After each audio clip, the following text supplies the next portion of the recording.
Hello everyone, so welcome back to my channel on another episode of um, uh, my immigration process, my visa process rather.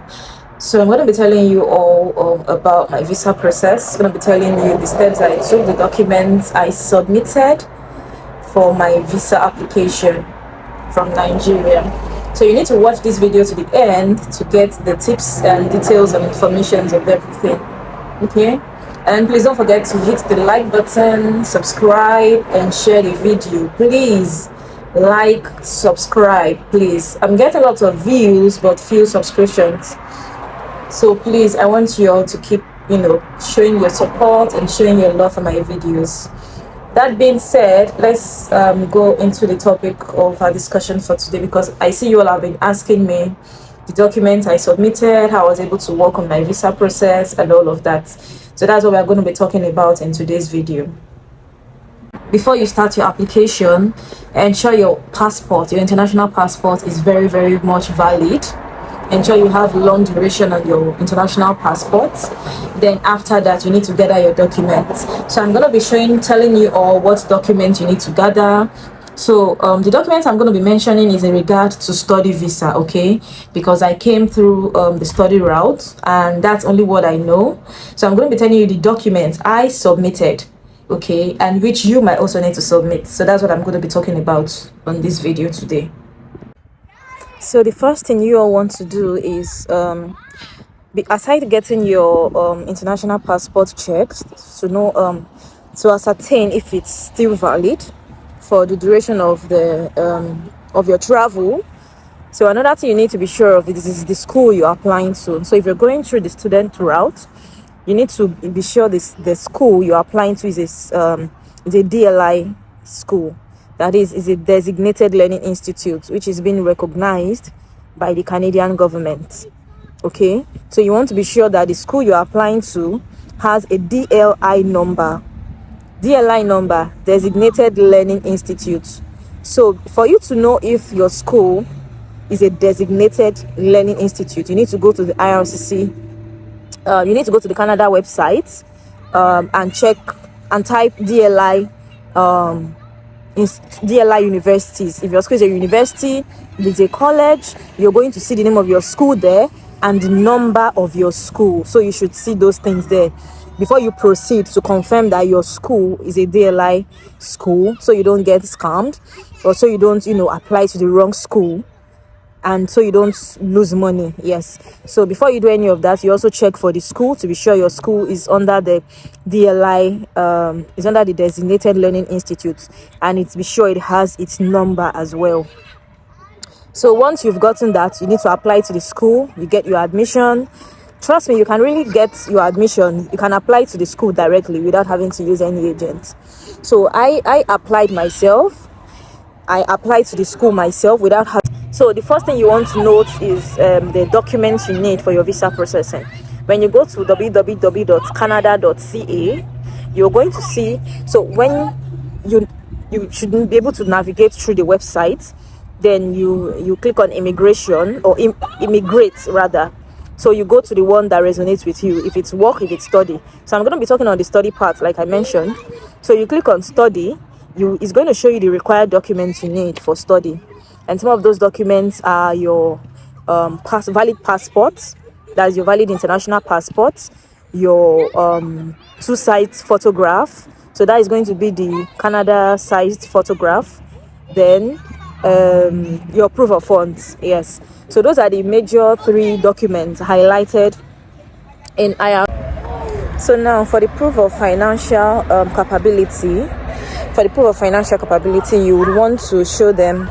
So for that, you need to show your bank statements. I think you need to show your bank statement for 6. You need to show 6 months of bank statements. I would advise you show 1 year. Enough proof.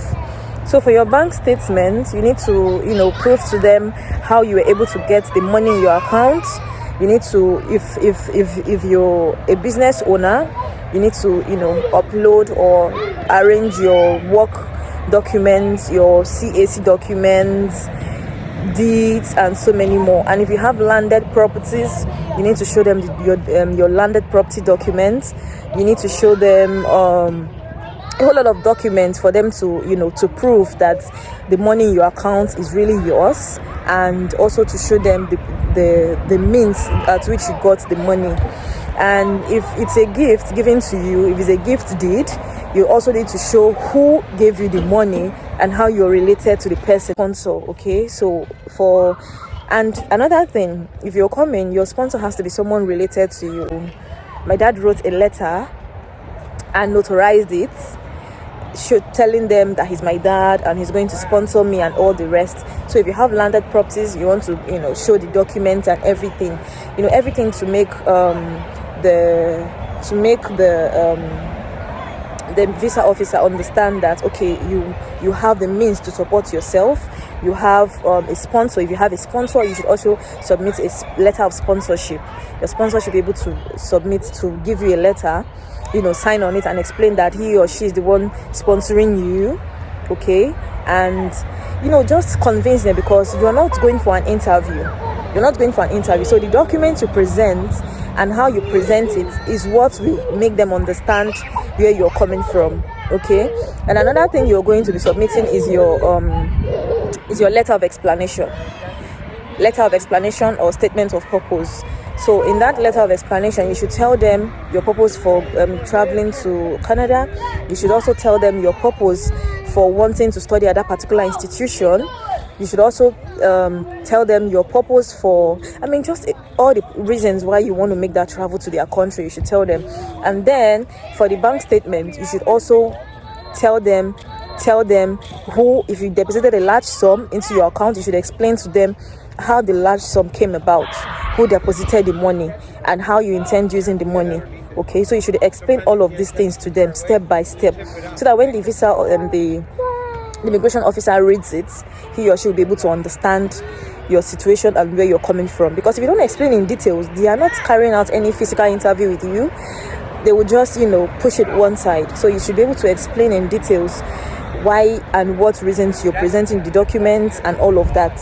And don't forget, your sponsor has to be someone related to you. You need to use the same surname. The person should write a sponsor letter to you, should notarize it.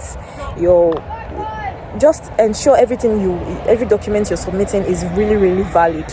Okay, so that is for your financial statement. If you are sponsoring yourself, you provide your work slip, anything to prove to them that yes, you're able to work for this money and how you came about the money. If you are an employee in an organization, you should provide your payment slips. Okay, your payment slips, you should provide it. And you should also provide study leave. Yes, another document you need to provide is your study leave from your company. They're showing that they authorized you or they granted you that duration for your study.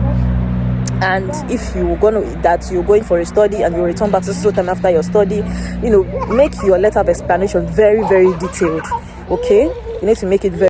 So after you've arranged your documents, then another thing you want to get done is your police clearance report.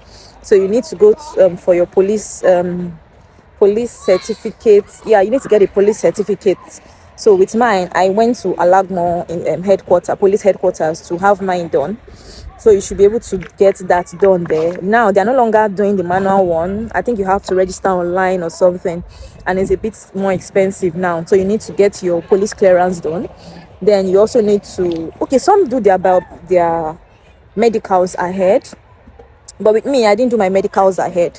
I only submitted every other document I needed before I went for my medicals. I actually waited till my medicals was requested by IRCC. So if you want to do the ahead medicals, like if you want to go for your medicals ahead of time, then you should book ahead with IOM. If you are at Ikeja, that's at Lagos, because there's only two locations where you can do it, which I know of. That is Abuja and Lagos. And Lagos is at Ikeja on Isaac John. Yeah, that's the location for the Lagos chapter. Then another thing you want to do is you need to attach your certificates. there's any certificates, if you have any certificates from Nigeria, that is relating to the course you're going for. And another thing I will mention is that whatever course you're going for, it has to tally with the course you read in Nigeria. For example, if you did business administration in Nigeria for your undergraduate, and you're going for your master's saying you want to study nursing, they do not tally. So ensure you're going for a course that tallies with what you did before, so that they will understand that yes, you want to further on your course. Okay, except you want to start afresh and go for an undergraduate program from the beginning. That's when you can choose a different course entirely. Okay, so it doesn't raise eyebrows. So you ensure you get all your documentations right. Then after you've gotten all your documentation, your certifications, all your documents, you submit them. So you submit them, and then that begins the wait. Okay, now I want to tell you guys, so you understand that no two applications are the same. So during my own application, I will go online and I will see people saying, oh, I got my visa within 1 month of applying, I got my visa within 2 months of applying. Well, mine didn't happen like that. Mine took 5 months before I got my visa. So yours can take a long time as well, but the maximum time they will tell you it takes is 3 months. So I was looking and hoping for 3 months, but it exceeded the 3 months. So just in case you put in your application and it's taking longer, just know such happens, because there are so many people applying to come into Canada. And the IRCC will also tell you that they have lots and lots of applications that they need to sort through. So just be patient, okay? So with mine, it was in the 4th month of after waiting that I got my medical request. Imagine, after 4 months of waiting, that was when I got my medical request. So after the medical request, that is a positive sign somehow. Once you submit first before they ask you for your medical reports, for your medical request rather. So that is somewhat of a positive sign. So, and you should submit your medicals within 30 days. You receive that email. Is it 30 days? I guess within 30 days you should be able to submit your medical. So whatever they request from you, you have 30 days grace. Yeah, grace of 30 days to provide whatever documentation the IRCC requests from you. So after submitting your medicals, then you wait, and then that should be when your passport request will come or something. So I'm going to be adding clips during my own time, like IRCC, for a very long time now. So on the 16th of this month, I actually got a message in my GC account, but I didn't see it not until the 18th of this month, January 2023. So I got an email that I have a message that I need to check my account. So guys, on checking my account, guess what? Your girl has been given a medical request. So I've been asked to go for my medicals. That is a positive sign, right? I know. So I'm so excited. I'm happy. At least a way forward. This is me updating you guys on what stage I am presently. So you guys, yesterday was the 13th of February 2023. So I got an email from IRCC, and it was 2 messages that popped up. The first was my correspondence letter, and the second was my request for my passport. I'm so grateful. So today now I'm heading for the IRCC, the Canada VSF office to submit my passport. So I'm going to submit my passport now, and let's see what happens next. So I'll update you guys. Okay. Be opening my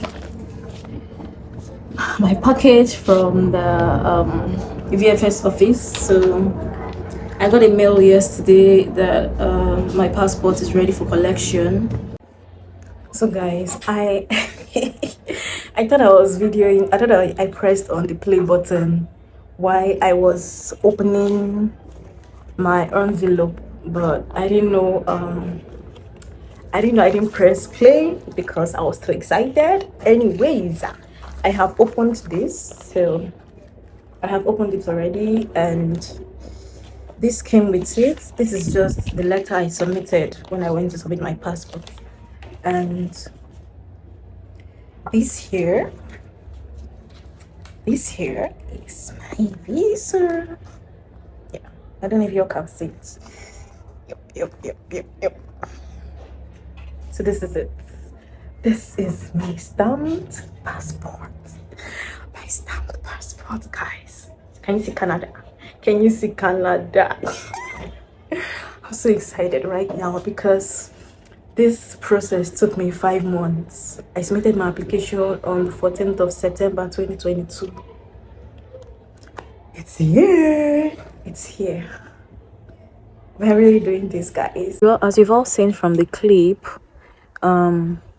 you want to prepare all your documents properly. So from the clips, you also, those were my waiting times I was waiting for my visa to come, and when I got an update from IRCC for my medicals, you know, to submit my passport, and like you've seen, when I also got my visa. So like I mentioned, no two applications are the same. Mr. A's application might take 5 months, Mr. B's application might take 3 months, and Mr. C's application might take 1 month. It depends on individual and whatever documentations they are submitting and the route they are taking, or the routes they are taking for their relocation process. So just ensure you arrange all your documents and ensure all your documents present proper documentations. Okay, ensure you present proper documentations so that when the visa officer checks your file and he sees everything is correct, and they should be able to give you a positive reply. So this is where I'm going to draw the curtain of this video. I don't want to talk too much about this. If you need more information about visa processing and all the rest, you should go to the Canada website, www.canada.ca. You'll get a whole lot of information on, you know, on everything studying, traveling, working in Canada related. So that should be able to guide you. Okay, so I'm gonna see you all in my next video. I hope this answers some of your questions, and if you have any questions, again, still, you know, leave your comments. If it's a question I can answer, I'll provide answers to it as well. So please keep liking the videos, keep subscribing, and keep sending the videos, okay, and keep sharing the videos rather. So thank you all for watching to this thank you for all for watching to the end of this video. So I see you all in my next video. Bye.